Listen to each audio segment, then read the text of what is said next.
And today, Biswajit ji had requested me to review a text which I think is a seminal text in Hinduism or Sanātana Dharma as we know it. And it is called Religion as Knowledge, the Hindu Concept. This book was written by Janaki Abhisheki, who was a scholar, homemaker, and a student of spirituality, a spiritual seeker. So, I will now share my screen with you, and we will go through the motions of, reading the presentation, and through that, I'll walk you through the text as we know it. It's a big book. It took me a while to go through it, but she has bombarded quite a few concepts that the Hindu today is not aware of. So let me see.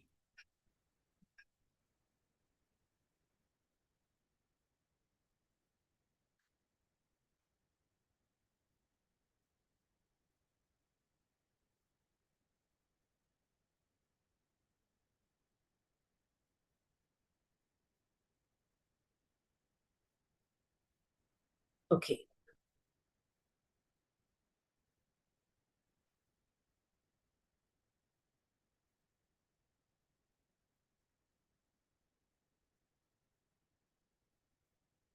Please unmute for a second, Biswajit ji, and please let me know if the screen is being shared and if you can see my screen Yeah, perfectly. the screen is being shared, but we are still not seeing the PPTs. You're not seeing the PPT. Yeah. Okay. Can you see it Yeah, now? now it's visible. Okay, okay, okay. So there was something about the tab. Okay, so we'll take it off from here. One sec, I'm trying to remove this picture in picture thing where I can see myself. I don't want to see myself. I wanted to present the entire screen. I'll just shut it. Okay. So, religion as knowledge, the Hindu concept, it's a very pertinent text because it says, as a subtitle, from belief to living insight. So, our fundamental understanding about a religion is that it is a system of beliefs. And the beliefs are intrinsic to every religion. And whoever follows those beliefs belongs to that religion. So, Janaki Abhisheki is fundamentally questioning that concept, that beliefs that have come down from a seer, from a prophet, from maybe more than one person, but they are kind of proscribed and prescribed.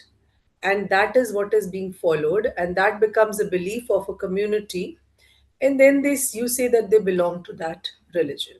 She says that um, Sanatan Dharma is not fundamentally only a set of beliefs. This is an epistemological. Okay, we'll walk it. I'll walk you through this.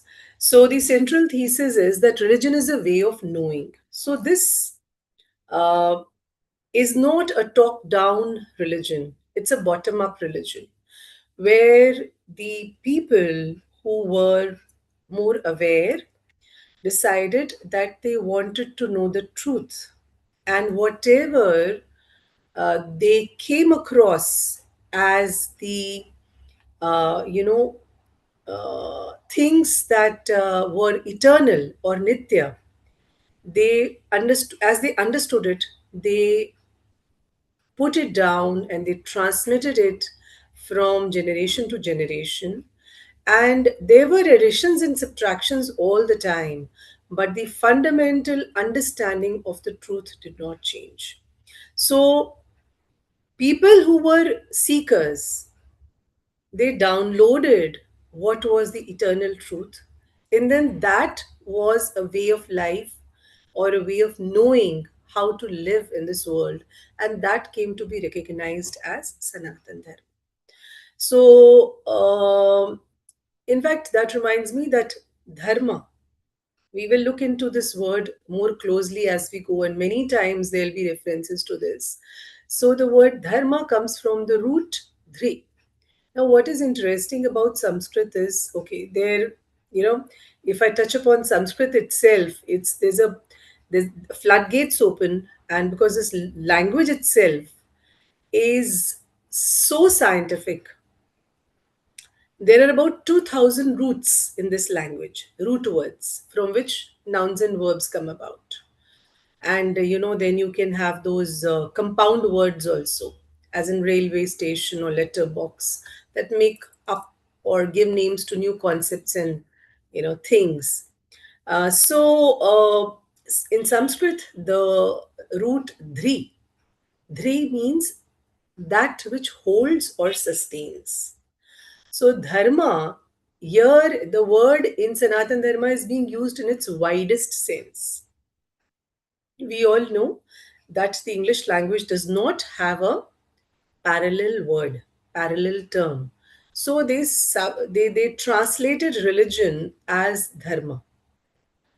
But Sanatan Dharma is way beyond that because it tells us about the laws that hold creation together. And if we are in alignment with these laws, you are more aligned to the life that you live.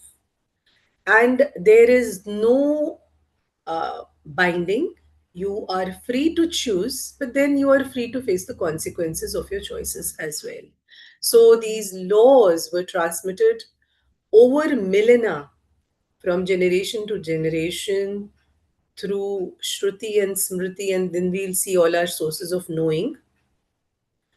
Uh, but always, the flexibility remained. So you see, what can be more scientific than that? That there is a theory, and that theory has been held to be true over and over and over again. And yet, the people who are aware of this theory are not forced to follow that theory. So that is what Sanatan Dharma is, begins from the seed, the root that is in itself so liberal.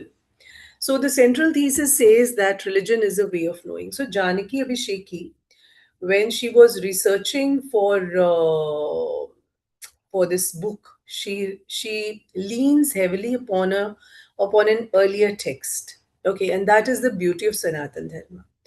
Nobody says that I am an inventor, or I am the first person, or I can, what do they do? Hold this thing in my name. What is that thing? It's there's a term, it's registered under my name, or it's that nobody says, because it fundamentally believes that these laws are in place with or without humanity being party to it. It doesn't matter. For example, gravitation. If we talk about the law of gravitation, we say that, oh, Newton discovered the law of gravitation. He was the first person who realized that there's something called gravitation. So before Newton, did gravity exist or not exist? It very much did.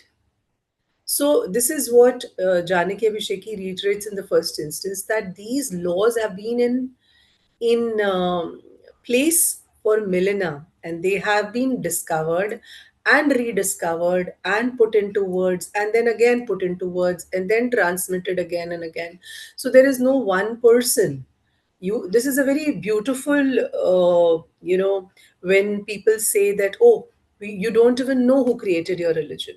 So we say that there is no one person who can ever create a religion, because there is so much in this universe that follows those laws, and there are so many paths that converge to that truth, that you cannot say that one person discovered all of them, because as humans we are limited or to our understanding of a path in a certain way.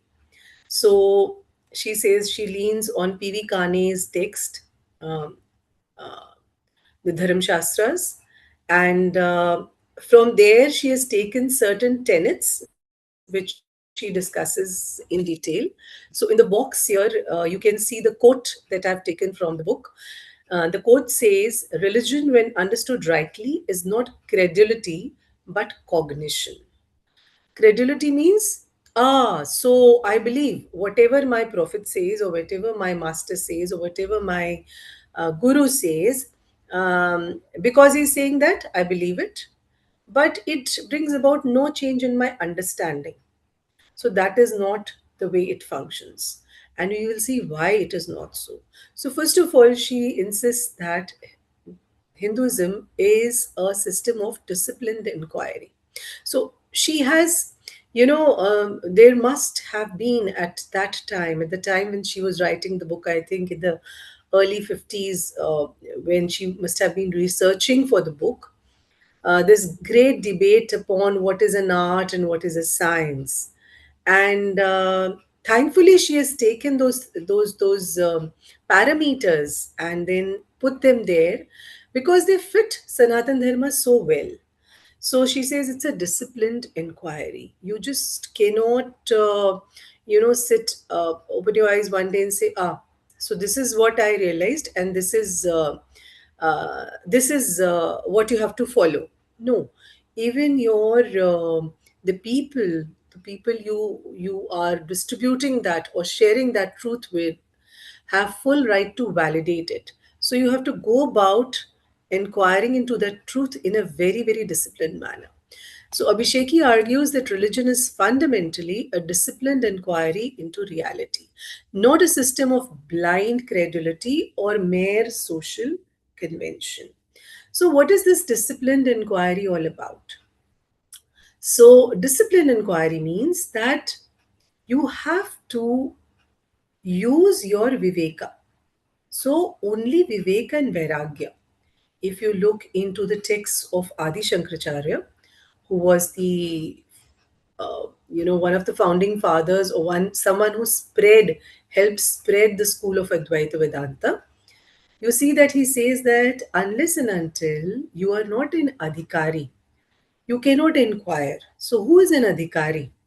In fact, not only are you an inquirer, you have to be an adhikari when you are searching for truth, even when somebody is sharing their truth with you. Even for that, you have to be an adhikari. For example, if you read the text, any text, let's say Tattva Bodha by Adi Shankaracharya, so he initially tells you who should be reading that book. So only somebody who is a seeker of liberation, mumuksharthi. This book is meant for only that person. Somebody who wants to, let's say, do better business, or somebody who wants to improve their communication skills, this book is not for them. So the adhikari is mentioned very clearly. And who is a good adhikari to inquire into religion? That is someone who has got both Vivek and Vairagya. Vivek we can translate loosely as wisdom, and Vairagya we can translate loosely as dispassion. So, Vivek is what? Is information which is then processed into knowledge, which is then further processed into wisdom, or wisdom is distilled from that knowledge. And somebody who is wise as well as dispassionate. That one person is the perfect person to make a disciplined inquiry into religion. So please bear with me because there are a lot of complex concepts that I will try to simplify as best as I can. Because although the book is written in very simple language, and I uh, heartily recommend that you read this book, but if you are a first timer or a beginner, there's going to be some backgrounding that you will require in order to understand the concepts given therein. So, Vivek, the root for Vivek, let's say, for example, comes from Vik. The word Vivek comes from Vik. What is Vik? Vik is differentiation. what is good, what is not good, um, what is conducive and what is not conducive. So what does that knowledge do? In the material world, it helps us to live very well. For example, it is now getting to be the summer season. We are stepping into summer. So, what is conducive to the summer season? There are certain kinds of foods that you should eat, cooling foods. There are certain kinds of clothes. We have switched from wearing sweaters and shawls and coats and everything to wearing lighter cotton clothing.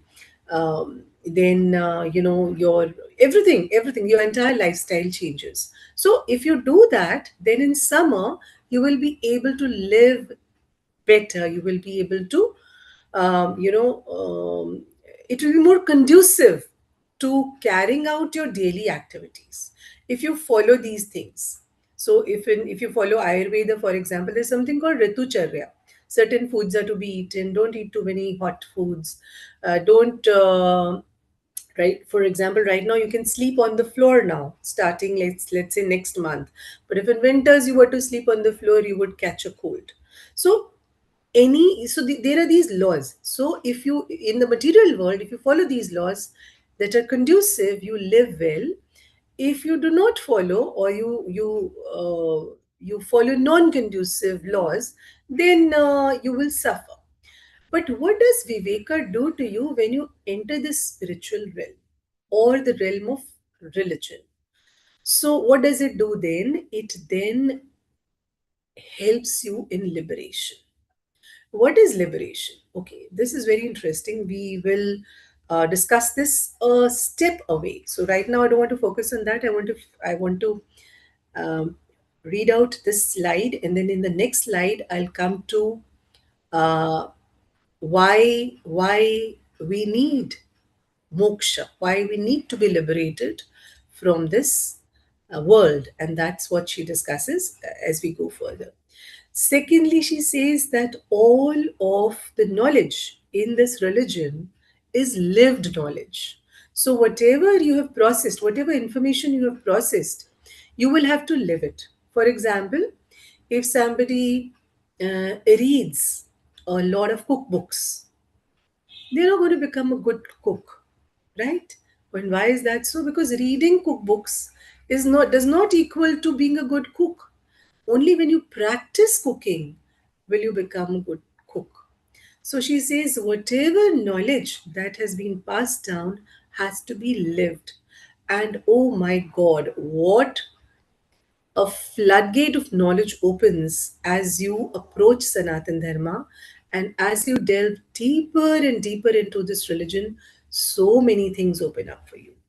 Just because I was taking this analogy of cooking, a very, very fit example comes to my mind. For example, nowhere else in the world, but only in India, we have this concept of chonk. Chonk means to temper, to add tempering. वो हम तड़का डालते हैं जिसको, that is called chonk. Chonk, even in Hindi, you can see it comes from cha, which is chehe, or six, the number six. So, six spices, and that's a very unique way to use spices. Almost everywhere in the world, the spices are either boiled or pounded or sprinkled from the top. Only in India, specifically in India, for all Indian dishes, you temper, you put them in oil or desi ghee. Now that in itself is very scientific. So there are six spices. So six spices starting with methi dana, or then you have coriander seeds. Then you have haldi. Then you have jeera. Then you have saunf, and then you have hing, and then there is one more. So there are six spices, and then they are also used in that order. First of all, you put jeera. Sorry. First of all, you put methi dana. Then you put mustard seeds, rye. Yeah, that was the sixth one. Then you put saunf and jeera, and then in the end you put hing and everything. So why is that so? And why do we do it? Why is the chonk important? Because these six spices reduce or enhance certain elements to balance the foods. For example, if your food is very the water content is very high, you will use methi dana a lot. So we see in southern India, as we step from away from northern India, the water content of the food increases. You know, sambar or dals are all patla patla, amtis and Gujarati dals. Everything is very thin and watery. So the water content is balanced. So you see, methi dana is used more in southern foods as compared to northern foods. So that is very, very scientific. Then mustard seeds, they reduce the fire element. So that not reduce but balances the fire element. So even the tempering, because I was using the cooking analogy, I've shared this example with you. So this knowledge that there are three doshas that come to us in Ayurveda: Vata, Pitta, and Kapha. So the moment the jiva acquires a body, this imbalance is inherent. When you are born with this body and you take your first breath, two things hit you. With your first breath, Maya hits you. As long as you are in the womb, there is no recollection of sorry, there's no this thing. You recollect your past births and whatever they say. But the moment you come out, you the first breath, Maya hits you, and the imbalance of the Vata, Pitta, and Kapha hits you. So there are some babies who are very colicky and so on. So, in order to balance that, you have something called the chonk, which is six ingredients tempered again in different kinds of mediums. So, you have mustard oil. If you want to, again balance the fire element, you have coconut oil, you have cow, so cow's clarified butter and ghee made with that. So, desi cows or desi ghee, so that again is offers cooling properties. So if there's somebody who is high on pitta, he or she should have that. So that knowledge that, oh, these are the doshas that are in imbalance, if the person brings these doshas into balance, then as per the Sanātana Dharma, that person's life will be more conducive to seeking liberation. So this everything is lived, nothing here is irrelevant. So whatever is there in our lifestyle is conducive, is it tells us how to live this knowledge that we has been passed down to us from the rishis. Next is the epistemological focus. The epistemological means there is always a cognitive transformation that takes place. If there is no cognitive transformation with any knowledge that is passed down to you, cognitive means there is an understanding, there is this aha moment. If there is no aha moment in the seeker or somebody who's receiving that knowledge, then there is no understanding, then it will never reflect in their behavior. Sometimes you partially understand and therefore it doesn't reflect in your behavior. When you fully understand, it will always reflect in your behavior. So she says that it is very important in Sanatan Dharma that when you learn about dharma, when you understand, for example, the ritual of touching the feet of the elders, the moment this complete understanding comes to you, never ever again in your life will you not touch the feet of elders, even if they are strangers and not known to you, or even if there's somebody whom you have never met and your parents are just introducing you, you will always bow down and touch if you completely understand. If there is anything that is lacking there, then in your understanding, then that thing, there will be never a cognitive transformation, that will never happen. If that doesn't happen, it will not translate into behavior, and then that is of no use. How does it help? How do all the rituals help? So if you understand this fundamental concept, that the entire religion has an epistemological focus, that you will undergo transformation if you know more about this dharma and why things are done in the way they are done. There, your life will become more conducive to not only living well in this world but also attaining what we know as religion. So I've already read the quote. I will move on to the next slide. Okay. So, epistemological, I would just like to explain one more thing. So, there is something called justified belief. All religions say, this is a belief and we have this belief. But why they cannot explain? Sorry, there's a belief that has to be justified vis-a-vis the opinion. So, there is an opinion we have about something. If you cannot justify it, then it will not add to any cognitive transformation. Okay, so there is, in fact, related to this is a very important concept called Shraddha, but we'll go move on to that, or credulity that was mentioned there. We'll move on and we will come back to that concept later. So, it is a knowledge tradition.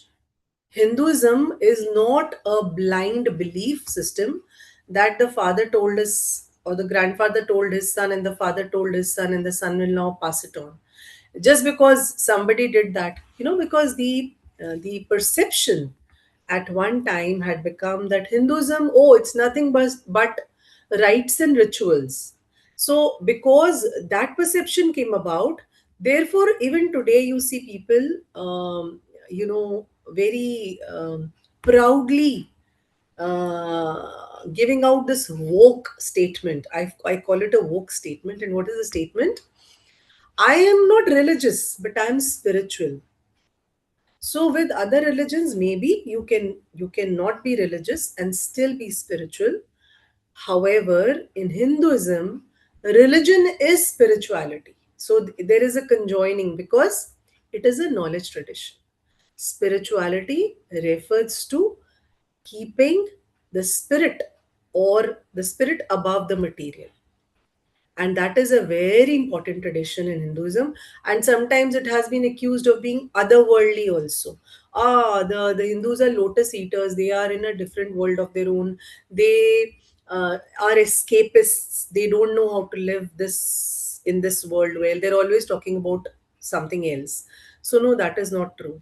It is a knowledge tradition, and this knowledge is at the core of this religion. And if you can if you can touch that core, then you will have touched your spirit as well, because all that knowledge is leading to your spirit only.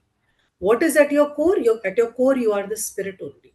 So therefore she says, or she insists, that it is a knowledge tradition, and that is what is actually the book is all about. So first she says it's a search for knowledge. Abhisheki asserts that Hinduism is first and foremost a search for knowledge, jnana, not simply ritual or ritual observance. It is a method for understanding existence. So we have this very, very, potent shloka from the Richa from the Rig Veda, where there is speculation on how the universe came about. So, even after touching that core, still they have the humility to say we are only speculating. We don't know for sure. Because how can you know something that came before you? We don't even know our parents' lives before they had us, and before we had the awareness to know about them. How is it possible that we know of something that happened crores, billions of years ago?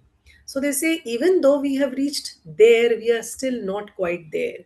So there is this concept of Hiranyagarbha, the golden egg, which spontaneously, with its awareness,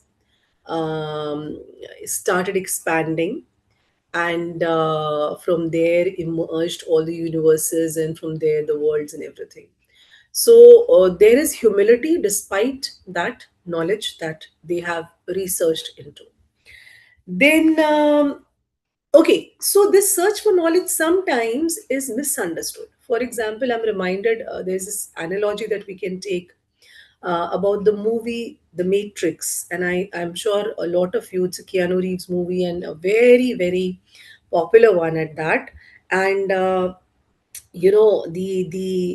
name of the character that Reeves plays in there, he plays a software developer by the day, and by night he writes. illicit programs. Why does he write programs, illicit programs? Because he's not allowed to do that as part of the world that he's experiencing. But he knows there's more to it, and then he writes programs.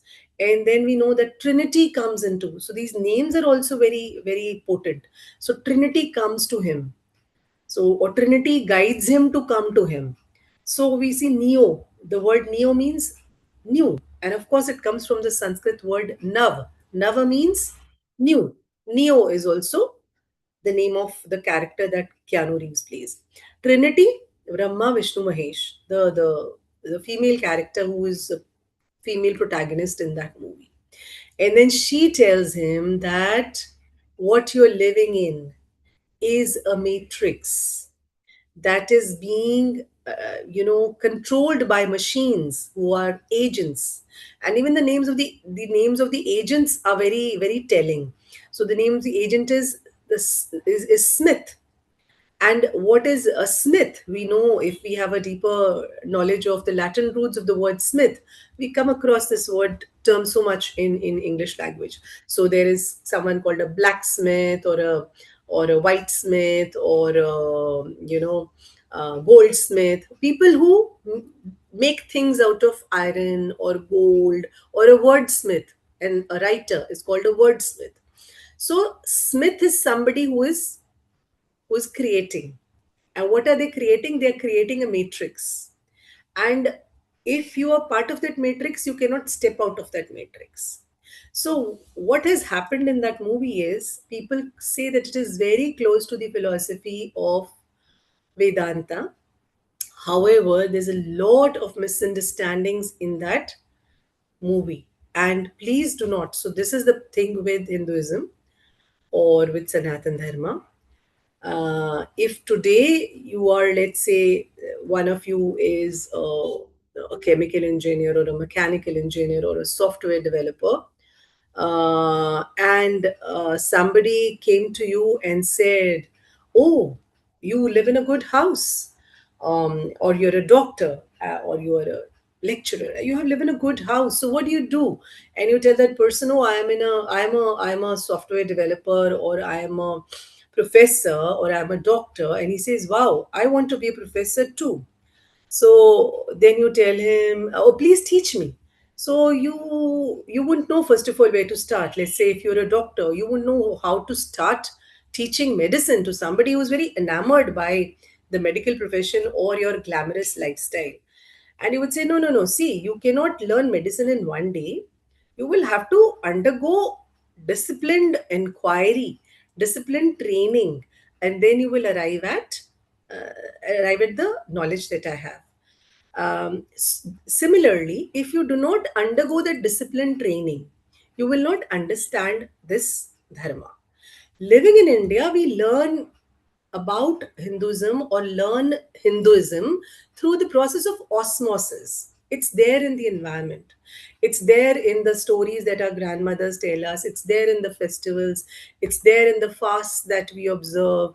It's there in so many ways, and you imbibe it through osmosis. But if you do not do it correctly, then movies like these happen, which are very close, but do not handle, they appear very glamorous, but they do not handle the questions very well. So here she insists that it is a search for knowledge, but again, she focuses on the disciplined part. If you are not disciplined, and if you not give a certain portion of your life to study it, or understand the paradigms and the structures on which it is based, then you won't understand. Then there'll be misconceptions. And what will happen if you do not understand it? Then nothing's going to happen with that knowledge. Your life is not going to be conducive to living well in this world or in the next. Okay. Next, there is a very big accusation against Sanatan Dharma, and that is that it is otherworldly. Here she says it is this worldly relevance. There is nothing more relevant, no other religion is more relevant to this world than Hinduism or Sanatan Dharma. For example, when the Renaissance Reformation happened in the West, or when So there was a great divide between the church and science. And science threw out the baby with the bathwater. They said we are better off as atheists or non-believers rather than believe in a theory which says the universe or the world was made in 7 days, and we don't want that. And the church was resistant, and the scientists were resistant, and with the result that there was a huge divide. But in Hinduism, whatever the Shastras have said, for example, right now there's this field of quantum theory, and it is coming closer and closer. In fact, it has merged with the concept of, let's say, God or awareness. So in fact, there is a department of study in the West. It's called consciousness studies. Consciousness is the awareness that you have. And because earlier they believed that there is a human being and consciousness arises in that human being, and it is inside the human being. Whereas the Sanātana Dharma concept says that there is awareness all around, and human beings are part of that awareness. So, so it's very weird. So there is a split between science and religion in the West or in other religions, but there's nothing of that sort, and it is very relevant.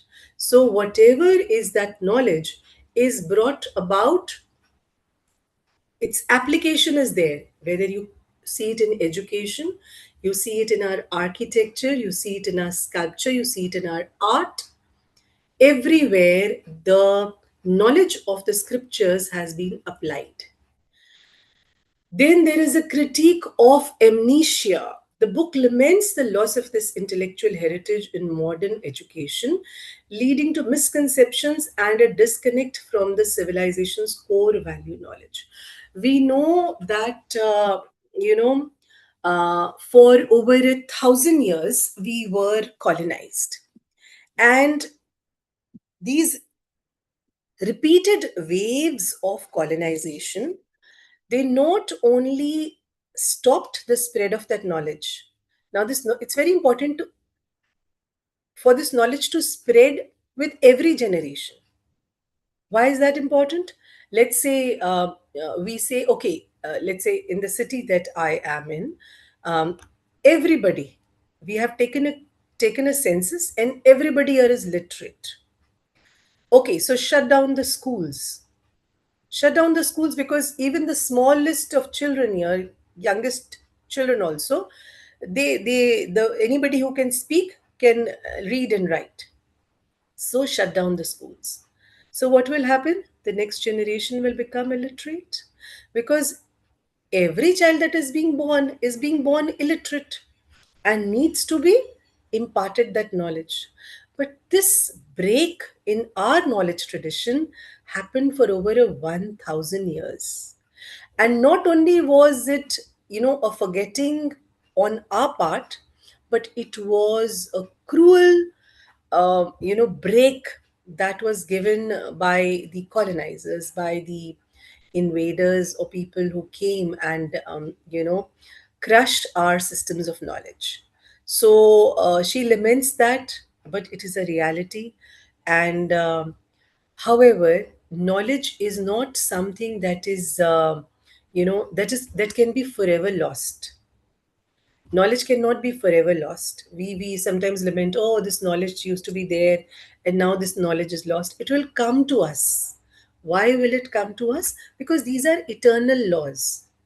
In one way or the other, if we are determined and with disciplined inquiry we pursue that knowledge will be granted to us, because that knowledge was always there before our birth also, or before we discovered mathematics. Let's say mathematical principles existed. The more disciplined and the more thorough we became in our inquiries, the more principles we could download from the universe. So knowledge cannot be completely lost. However, she laments that yes, the break was too long, and sometimes, the some cycles become irreversible. Anyway, so let us read the quotes that I have put in here. Religion is not meant for the next world, but this world itself. Hindu philosophy was concerned with knowledge. We see ignorant attitudes, which does little credit to a civilization that respected knowledge above all else. So, yes, we see ignorant attitudes amongst people of our own ilk, but that um, we cannot blame them completely. However, it is our responsibility to see that we ourselves and the generations that come after us learn to actively pursue this knowledge. Okay, then we come to Sanatan Dharma beyond dogma. So there is nothing called dogma here. Uh, Enduring and dynamic. So Abhisheki says she frames Sanatan Dharma not as a static institutional creed, but as an enduring dynamic system rooted in continuous truth seeking rather than dogma. So there are innumerable stories of people, persons, individuals, aged as young as 5 to very old people who, on a personal, individual level, searched and found this truth. So I think the youngest example that comes to my mind is Dhruv. When Dhruv was, Dhruv was um, the son of a king, but his stepmother Suruchi did not allow him to sit in the king's his father's lap. And this 5-year-old child goes running and crying to his mother Sumati, and she tells him, "See, how do you explain it to a child that the stepmother doesn't like you to sit in your father's lap? She would rather have her own son sit in the father's lap." So Sumati says, "Maybe you are not worthy of sitting in your father's lap, and maybe you should look for something more noble, more lofty. Your goal should not be in life. Why you crying for such a small thing? Your goal should be more lofty." So she says, what should be my goal, mother?" She says, "Your goal should be sit in Narayan's lap." She says, "Where is Narayan?" She says, "Narayan can be found in the jungles." So he says, "Okay, fine, I'm going." So 5-year-old goes off to the jungles, and then the story goes that, okay, Narada is very amused. Narada tempts him, but he doesn't give in, and then finally he gives him the mantra, Om Namo Bhagavate Vasudevaya, and he chants this, and in 6 months Dhruva attained liberation. And then, because he was so steadfast, that a star, the north star, is called Dhruva star in our system of astronomy. Then 6-year-old Adi Shankaracharya, he went on to pursue at an individual level, and his mother wouldn't, she was a widow, she wouldn't let him go. And then he staged a deceptive this thing where you know he went at the river bank, and the mother was nearby, and there was a crocodile, and probably he knew there was a crocodile there, and there's a crocodile who pounces on his leg, and the crocodile is trying to pull him down, and he tells his mother, "Please let me go." The mother wouldn't allow him to to adopt brahmacharya, and says, "Please let me become a brahmachari, or this I won't fight this alligator, this crocodile, and he will drag me and he will eat me up." So the poor widow is so mortified. She allows him. She says, "Okay, fine, you become a brahmachari." And he fights back the crocodile, and the crocodile leaves. So it's probably a deceptive prank or something, but then he gets permission from his mother. So people, individuals in this land have realized at that age what it is, or how important it is to attain liberation. To people very old, so we have so many examples of Sudama and all, so many people who are very old, and then realized, oh, this is what we need to work towards, and steadfastness, in their steadfastness they found liberation. So it is enduring. So this dharma is not something that is there for a couple of years, then it loses, it's like a fad or a fashion. No, and it is dynamic, it is ever changing, and yet the same. Honesty as a prerequisite. So not only honesty, there's an entire system of ethics, because dharma is also synonymous with ethics. And why are ethics important? Because if you do not have uh, an ethical framework from which you operate, then there is no dispassion. Why do you transgress ethical boundaries? Because there is some attachment to something, something that you need, something that you desire. You want to transgress boundaries and you want to snatch that and have it, but that would lead to the collapse of that entire framework.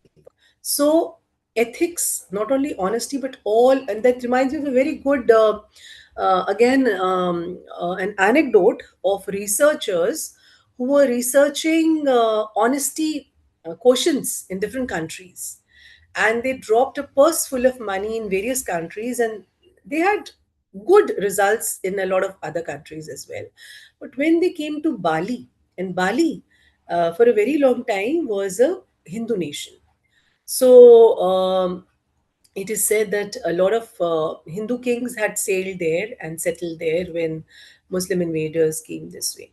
So when the purse was dropped in a busy marketplace, they observed something very strange. In other countries, this is how they ranked honesty. In other countries, people would pick up the purse, look at the contents, and say, "Ah, there's so much of money here." So they would hand it over to the police station or somebody, some shopkeeper, and say, "Ah, whoever comes asking for this purse, please give it to him." So that was their highest marker of honesty.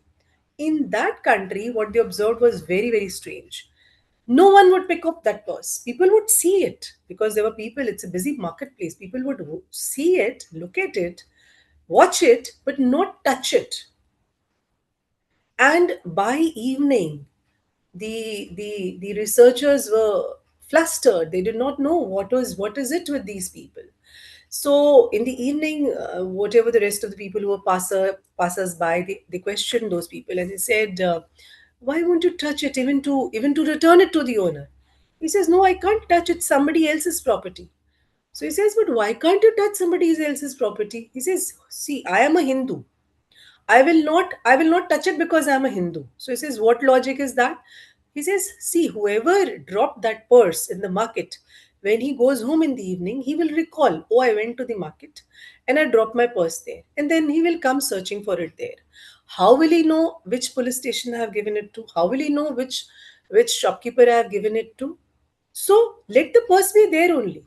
I am a Hindu, I have been told I am not supposed to touch anyone's property." So that was a very, very strange, noting observation that they came across, the researchers. And they said this is the only country in the world where we have this level of honesty.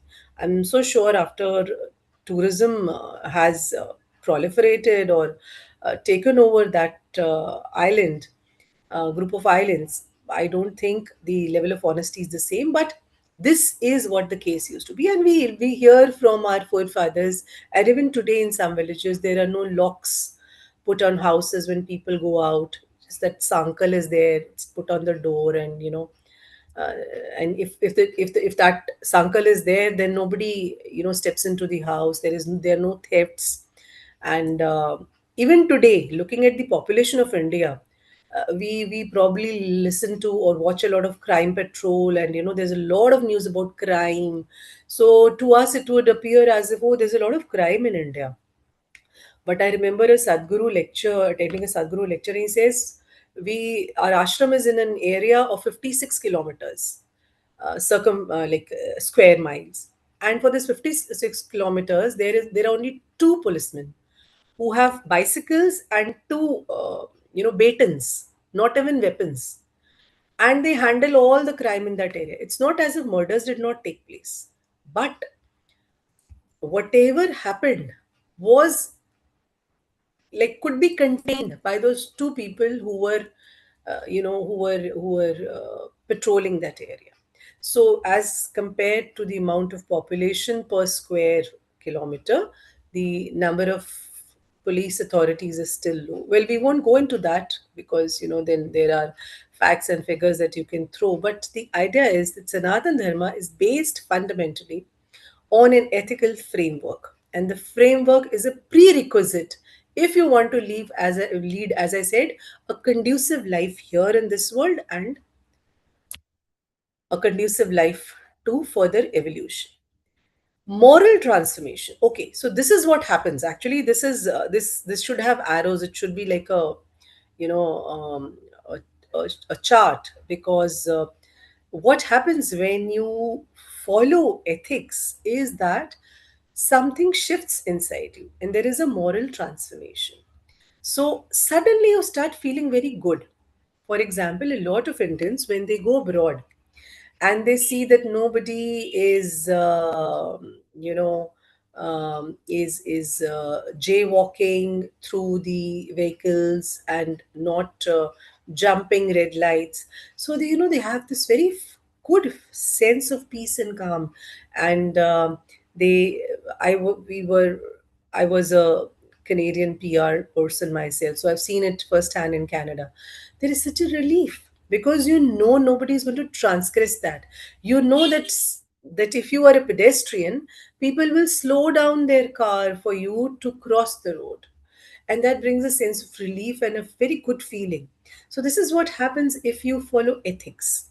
It is, life can be difficult. There will be challenges, but you will sleep more peacefully, as they say. So a moral transformation comes about if you follow the tenets that are taught as part of Sanātana Dharma. So there was also the story of Nachiketa. I'm not going to relate that story, but I remember he was 11 years old when he went on his transformation journey.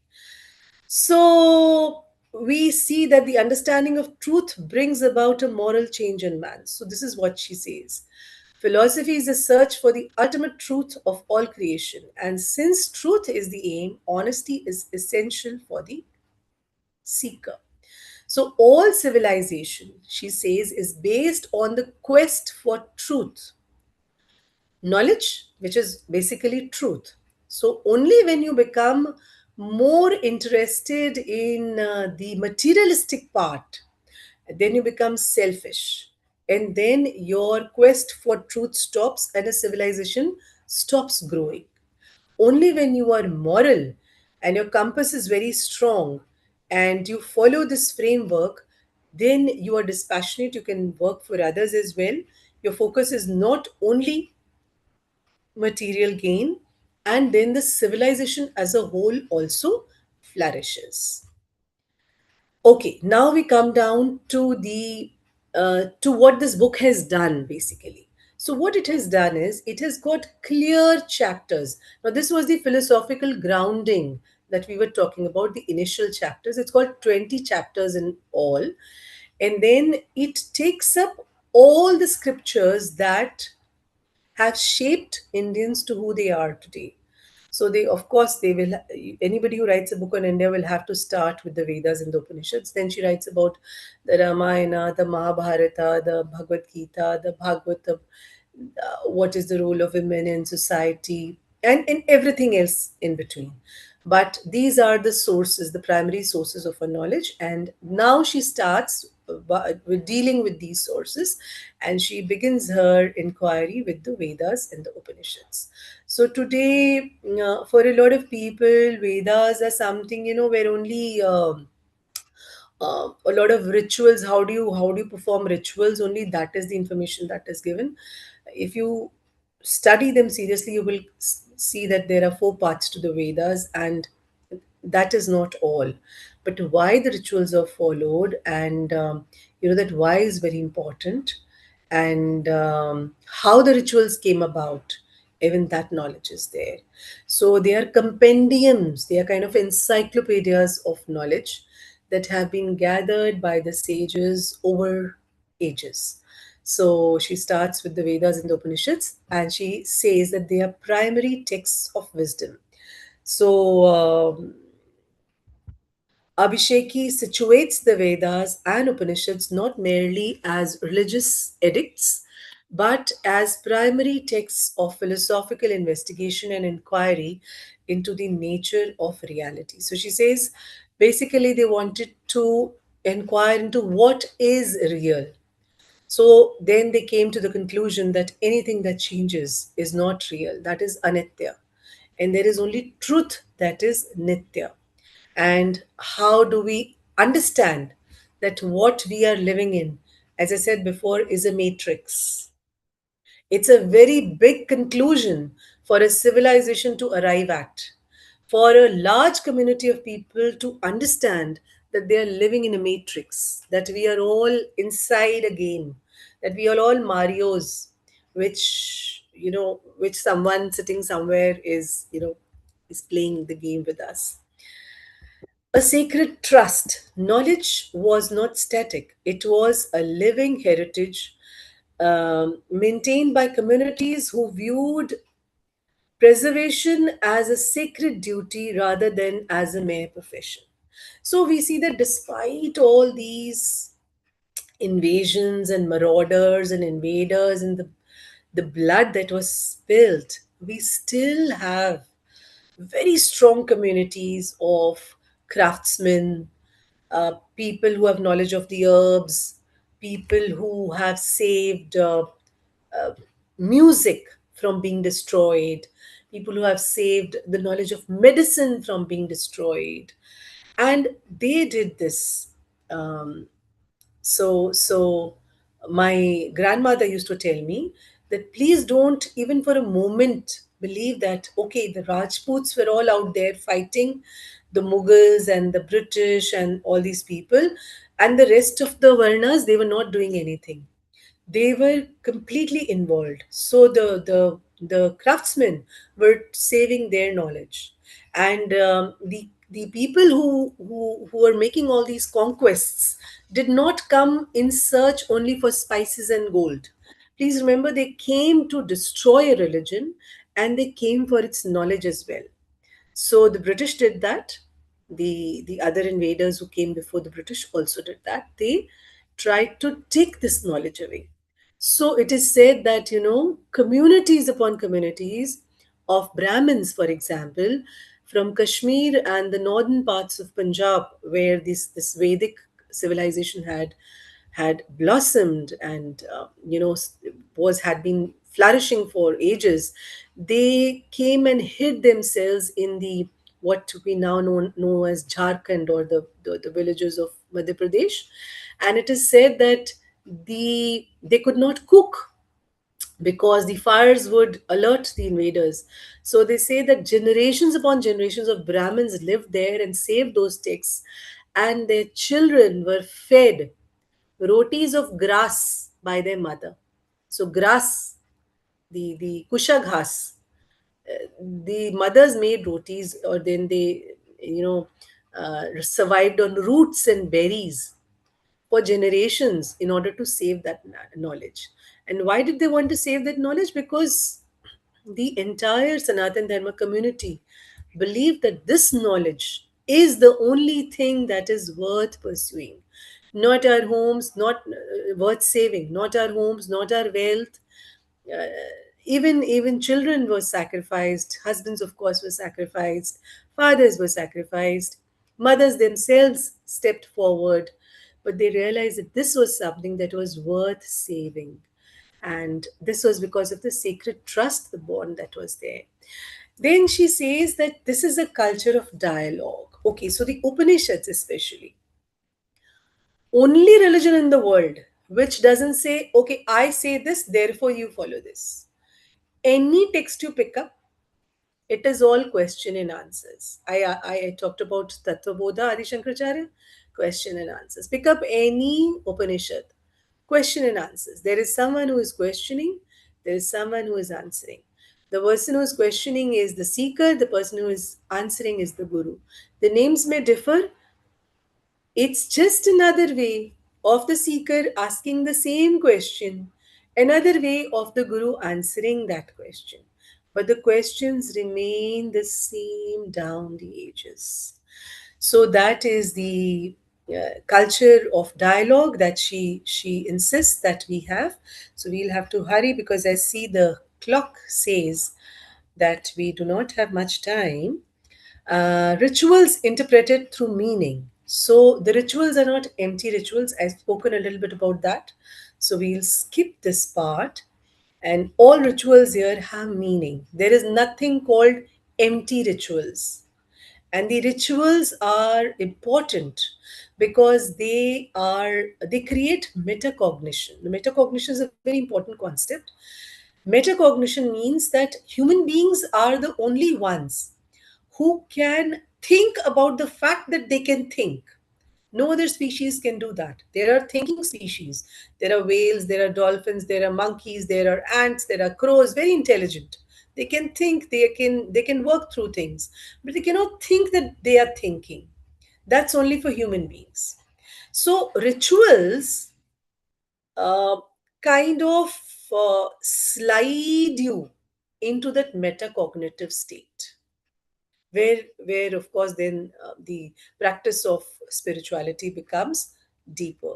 So she says rituals are interpreted through their meanings. They are very meaningful, and the frameworks are all symbolic. Symbolic frameworks, I mean, it's so simple to understand this.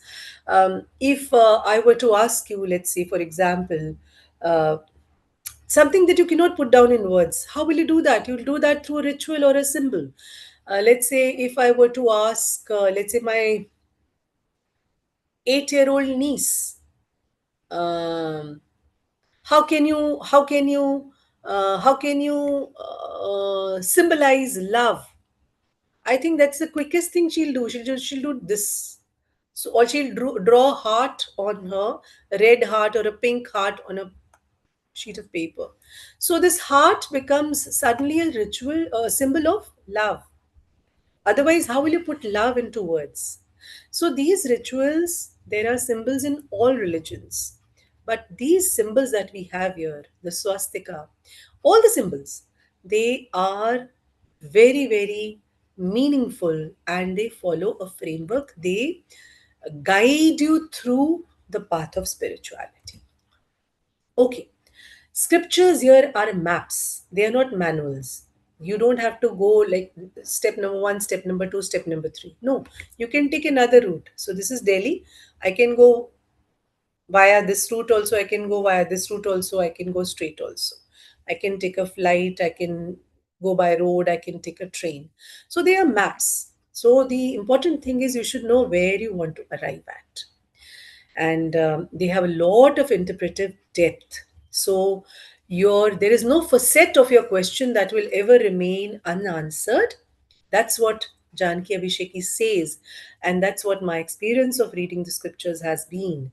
There is no facet of your question, leave alone the question, no facet of your question that will ever remain unanswered if you read, honestly read, prepare yourself to read the scriptures. Okay, ethics as the ground of knowledge. This also we've discussed that there is a fundamental framework, and which is supposed to be a prerequisite. So in Ashtanga Yoga also you have the eight, it's the eight ang of the yoga.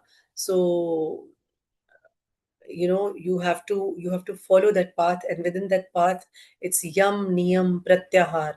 So yam niyam are the disciplines, pratyahar is withdrawal of the senses. And so you're preparing yourself. The yoga part comes in the seventh step, but before that the seeker has to prepare. The person who's going to do yoga needs to go through these first six steps also.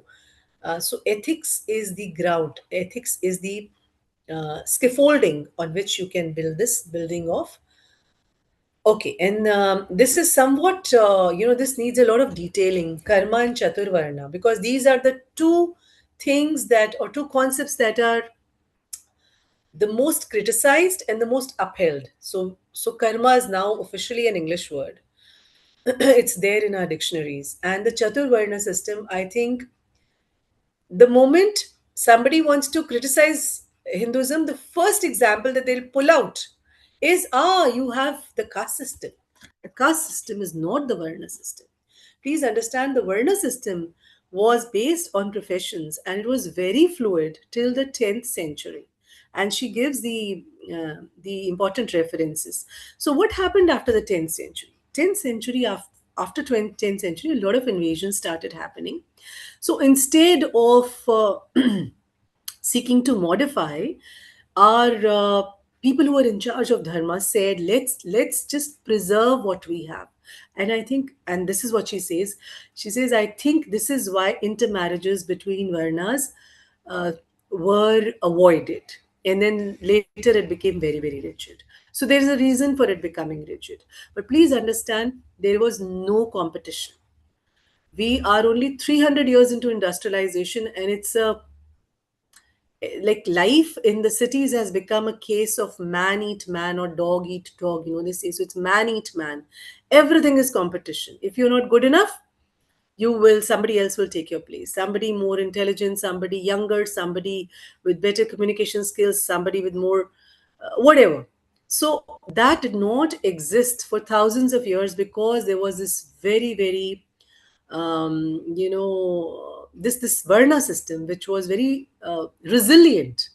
So that is the word uh, for the Varna system, and it gave uh, and you have that in different parts of the world as well. In England, you have guilds, so there are blacksmith guilds, and there's even today we have IMA, the Indian Medical Association, or the Lawyers Association. So it's always there in all other professions. Even today, Varna system exists. It's just that we do not know how to interpret the critiques that are thrown at us. So this is why she says that these are all knowledge systems, and you need to look at them this way. Okay, we do not have time to go into six classical darshanas, although I would have loved to. Um, and so, sorry, but Nyaya, Vaisheshika, Sankhya, Yoga, Mimamsa, and Vedanta. So, all of them were very robust, but some lasted and some did not last, and there were reasons for that. So, anybody who thinks of any new philosophical school, okay, there's only one thing that I want to say about Indian philosophy. Indian philosophy is not somebody's musings, okay? So some thoughts are coming into my head. I'm Karl Marx, and I think, okay, this is how I feel society should run. And I write a philosophy about that, or Heidegger, or Thoreau, or whatever. So these are not musings of my mind. And I put them into a book and I say, oh, this is my philosophy. Sorry, this is not how it works. Philosophy is darshana. Darshana means seeing. Seeing what? Seeing uh, truth through this path. So, anybody, usually people find when they want to say something new and they realize it's already being said. So, these are the six ones that have mostly survived, and all new thought has been added, all new thinkers have been added to these schools. So, Shadadarshan, it's called in Sanskrit. And of course, saints and sages. So this is very important point she makes, and this is new information to me also.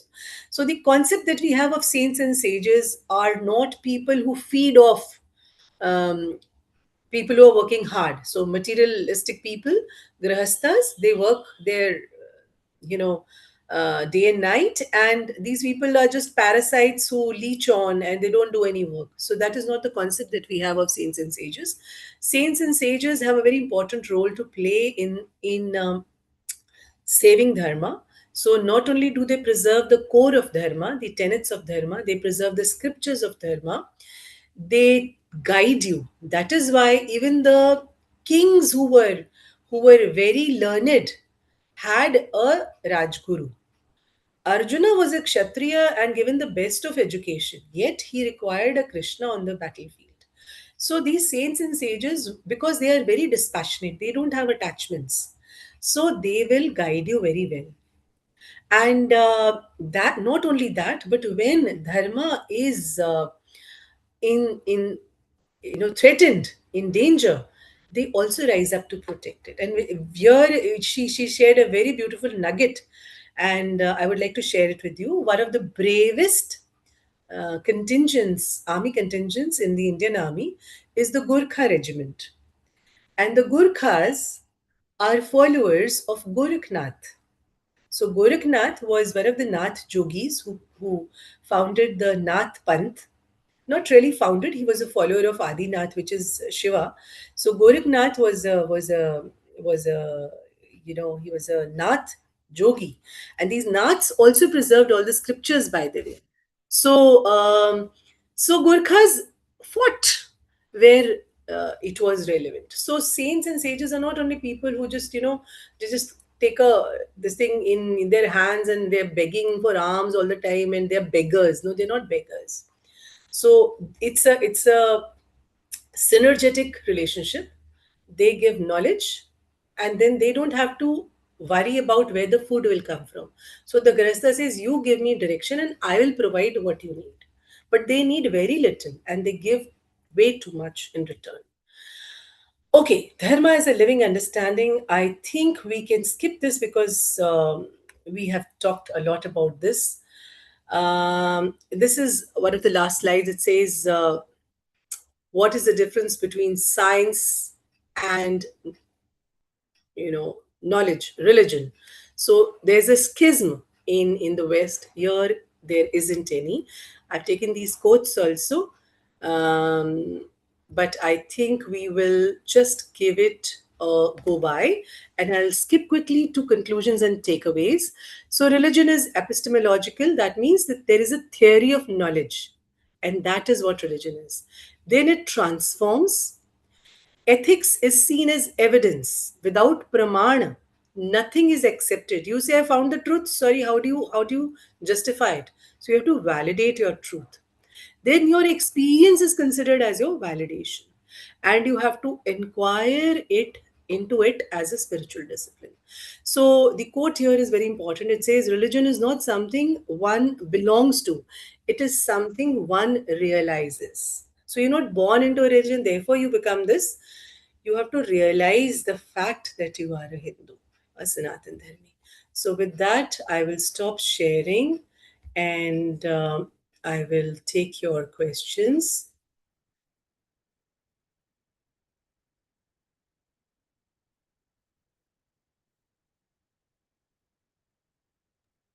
If there are any questions, the participant can ask them.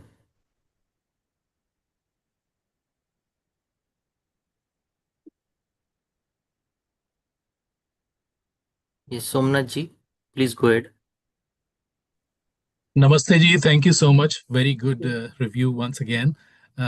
This SBNR, spiritual but non-religious category, is a growing segment of people in the West. Now, speaking as a Sansaric person, it's a great marketing opportunity for whoever wants to pitch their pros and cons. It is.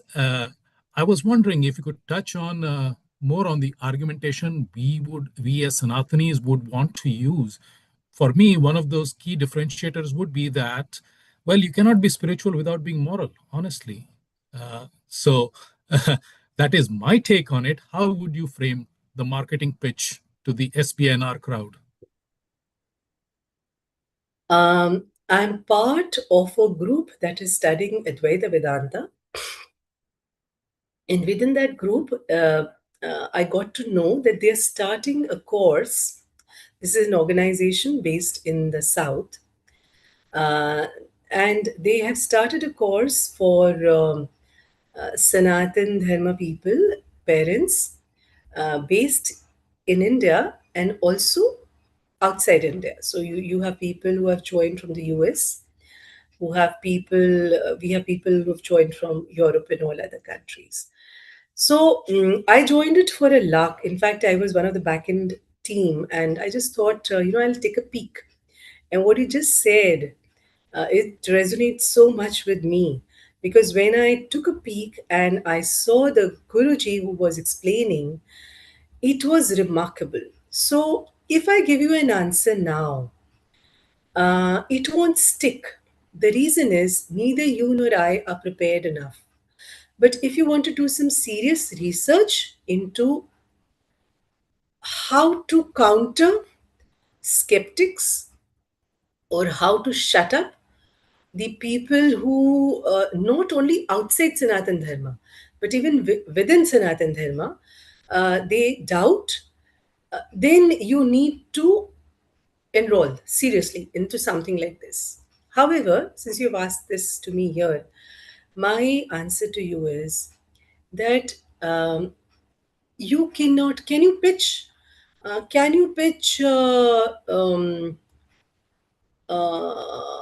the study of law vis-a-vis medicine to a class of first graders? You can't, because it's beyond their purview. So there is no need to, first of all, pitch. Um, Let me give you one analogy. When does a person reach out to take medicine? Sometimes parents also ask the same question.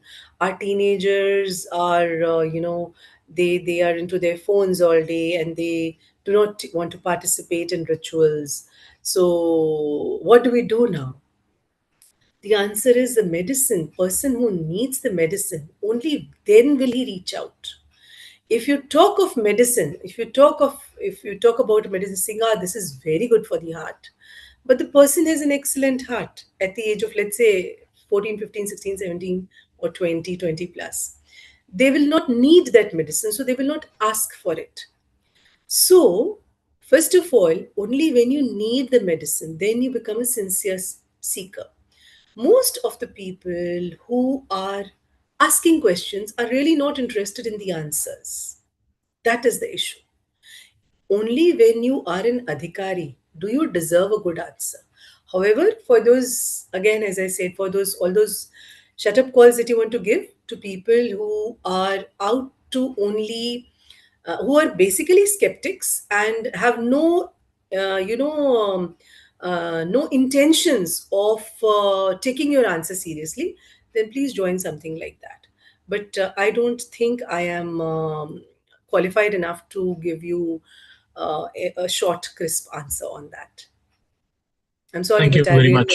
Yeah, Thank you. thank you. Thank you. No, that is that is what I would have expected, because I think what you're alluding to is something, that same thing. Everybody who's asking a question is not necessarily looking for the answer, and the seeker is mostly looking for completion. He's not a closure. So there is a quality of the question itself. So if you can post the link to the course that you were alluding to, that'll be very helpful. Sure, I'll do that. Biswajit ji, how do we do this? I don't have Yeah, it right. you can share it with me and I'll share it in the group. So certainly, so I think 2, 3 sessions have gone by. It's a 12-week course, but you will benefit immensely from it. Thank you. I'll do that. Thank you. Can I add a couple Yeah. of lines on into this? Yeah, Hi, sure. this I'm Indesh Kaushal. There is, there are many Sanatanis who's been searching for this kind of answer for a very long time. Was Ravan a spiritual person from the Rakshas school? And was Ravan a moral person? When Indra and other devtas took Dagichi's bones and Maharishi Piplad was born under the people tree, and if you go by the Piplad, his childhood was in a very bad shape. So where was the morality of devtas? So there are many questions and many answers to all these. Sanatan has never ever been, stringent, stagnant, or fussy on anything. It's a very deep learning, very deep science. You will find this, answer from yourself only.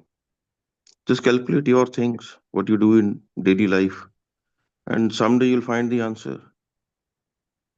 कि what is morality? Is it be a moral होना or spiritual होना? दोनों में क्या difference है? You'll find the answer yourself. Okay. There are Sorry, sir. Sorry to interrupt there, but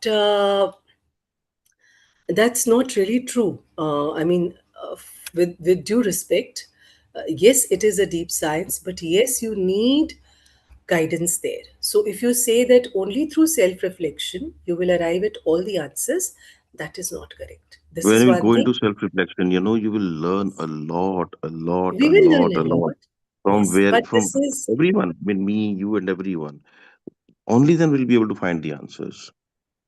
Yes, you're only absolutely then right in that. will only then will we be ready to seek the answers. We do not have all the answers, and that is why we do not have one prophet. We do not have Correct. one rishi. That is the There beauty of the are Sanatana. multiple, yes, there are multiple versions of the same answer. We do not Absolutely. even know which way we will understand that answer. So it has Absolutely. to come. Yeah, it has to come that way. So that is it. Everyone's In journey is fact, different. Yeah, there's yeah. a question for Arpita ji. Arpita ji, please go ahead. Thank you, Vishwajit ji. Shalini madam, hope I'm audible. Gee, very much. I can hear you. So my reverence for you has grown for dealing with such a complex subject with such lucidity. It also talks about your moorings. So my question to you is this from the base of this particular book, as well as, of course, your other studies. So how would you look at Gyan Marga and Bhakti Marga? Because here we are looking at religion as an introspection into knowledge. So that is my query to you, ma'am. Okay. So Gyan Marg and Bhakti Marg are two different paths. Of course, the goal is the same. And the thing is, see, we have all different aptitudes. Somebody has feels very fulfilled or satisfied with an intellectual understanding of things. There is another person who feels very good when emotionally they have a feeling of fullness. So it is just a different way of approaching the same thing. In our Bhakti Marg, which is which grew in tandem with the Sufi movement in Islam also. So we have this entire Bhakti movement here in India also happening. So it's a Dvaitvad where you consider your the God as one and the seeker as the other, and you are something who yearns for God, and one day you will be fulfilled or liberated upon the darshana of God. The Gyan Marg, especially Advaita Vedanta, about which I've barely scratched the surface of Advaita Vedanta. So Advaita basically says, or Gyan Marg basically is an intellectual understanding of God. In Advaita, which is all things are one. Advaita means there is no two. So you and the God or the consciousness or the awareness is one. Just as the sea doesn't take out any material from the outside to make a wave.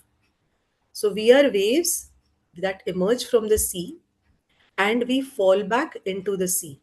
So we are waves that are made of the sea and we emerge as individuals and then we fall back into the sea. So this falling back is the analogy that is taken of meeting God. So that is the only difference. So it is a very superfluous difference because it is just a you have an aptitude. It is a different path. The idea is to be merging into that consciousness from where you have emerged, merging back. That is it. So there is no real difference. Whatever appeals to you, you take it.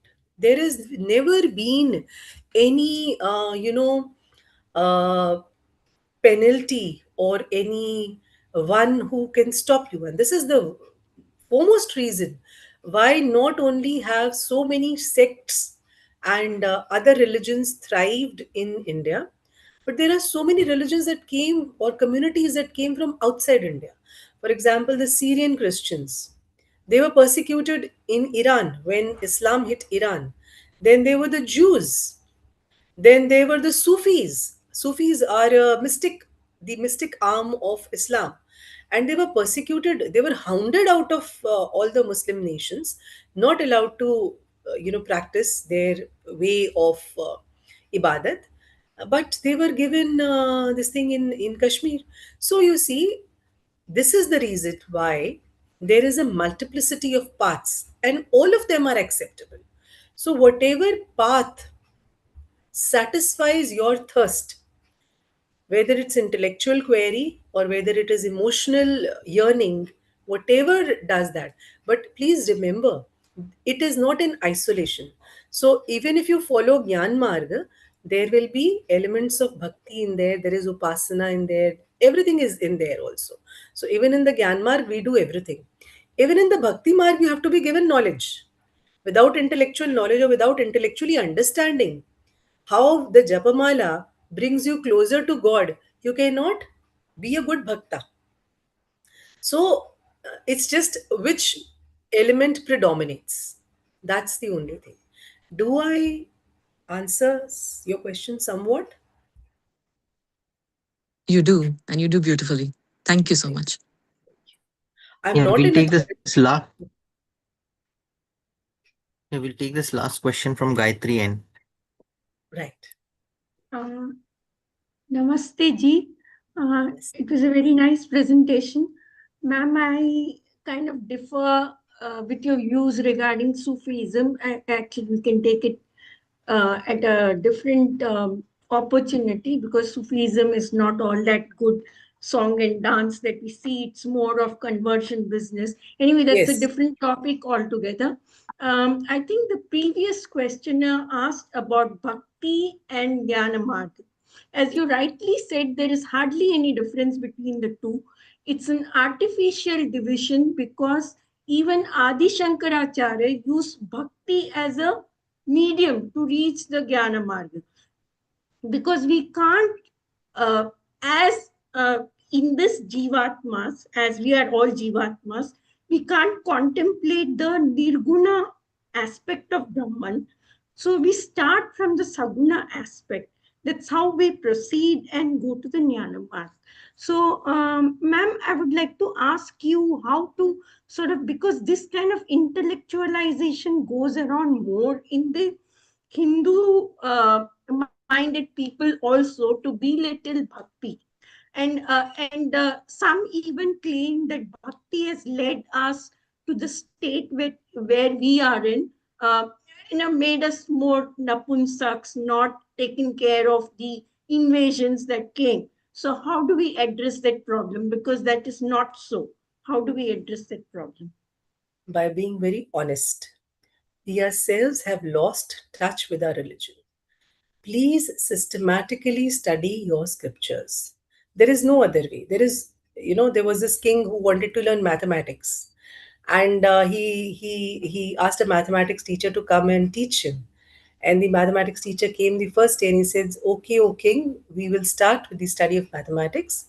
In a week from now, in 1 week, I want you to learn the tables from 2 to 20."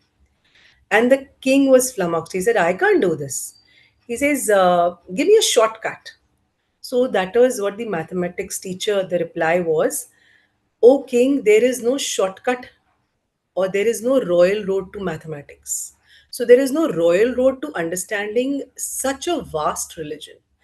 As I told you, we learn a little bit of it through osmosis, but since very little of it is surviving, our parents, our grandparents have lost touch. So it is up to us to do, to get down to a serious and thorough study of it. You will have to find time for it, because first of all you will have to understand. Just because you want to counter somebody's satirical remarks or somebody's sarcasm, that should not be the sole reason why you want to get into dharma. You have to understand why you need to understand your own dharma. What is the reason for that? So in the initial slides, I did touch upon it, because it is a path to liberation. And why is liberation important? That is also very important. But of course, we didn't have time to go into such detail. So we have to be very honest. We really do not know. So because we do not know, how can we answer? Only when we get to know can be answered. So as I said, that cognitive transformation has to be there. So that cognitive transformation has not happened within us. So we have no option but to take battering. And then we try to fumble or try to form our own answers. And then because they are not based on scriptures, again we fall flat on our you know Absolutely. so that will keep on happening. Sooner rather than later, if you stop want to taking a beating from someone, get down to studying your own scriptures. For Absolutely. Advaita Vedanta, there is the Chinna Mission, which does an excellent job. They hold online, offline courses. There is Yeah. the Arsh Seva Kendram. There is the Ramakrishna Mission. Then for Bhakti Marg again, there are so many. But please join institutions which stay within the Sanātana Dharma mold, which have not become monstrous arms and gone away from the fundamental tenets of Sanātana Dharma. Absolutely. That is also very important, because right now there are some sects, there exist some sects like that. And as for your earlier remark, I would just like to say that the previous book that I had done last month, the review for that, it was called Raiders in Kashmir. It was written by a Major General of Pakistan. And there I had said that these raiders did not spare even the converts in Kashmir when they were on there. So they were not really raiders, they were people of the Pakistani army also who had attacked India right after independence. And they did not spare the converts. Now, who were these converts? These were all converts, especially in Kashmir. These converts were all the ones that had, that had been converted by the Sufis. So again, it's a very bloody chapter in Indian history, and I'm glad you're aware of it. But just don't stop at that awareness. You have to arm yourself with that knowledge in order to counter someone. So if that knowledge, again, as I said, if that knowledge does not reflect in your behavior, if it is of no use, then the knowledge is of no use. So that for it to reflect as armor, in your behavior, you will. Absolutely, I agree with you. In fact, I have started classes on Upanishads. I go for classes on Upanishads, Bhagavad Gita, and Panchadashi. So many, because it's high time we start doing it. So I found this talk very interesting. Thanks a lot. Thank you so much. Thank you so much. I don't have time to read all the chats, but I'm sure you mean well. There has been no serious criticism, because I am no authority, and I have just forwarded with some examples from real life or something I read here and there to help you understand or help you review the book. It's a good book. It's written in a very simple language, and thank you so much. So yeah, so thank you. Shalini, thank you very much for this wonderful session. And it was again another amazing session, and you made all these comparisons with the other Abrahamic religions and how their thought processes are different from us. Thank you very much again, and we shall end it here. Thank you everyone for participating. Have a great night. Thank you. Good night.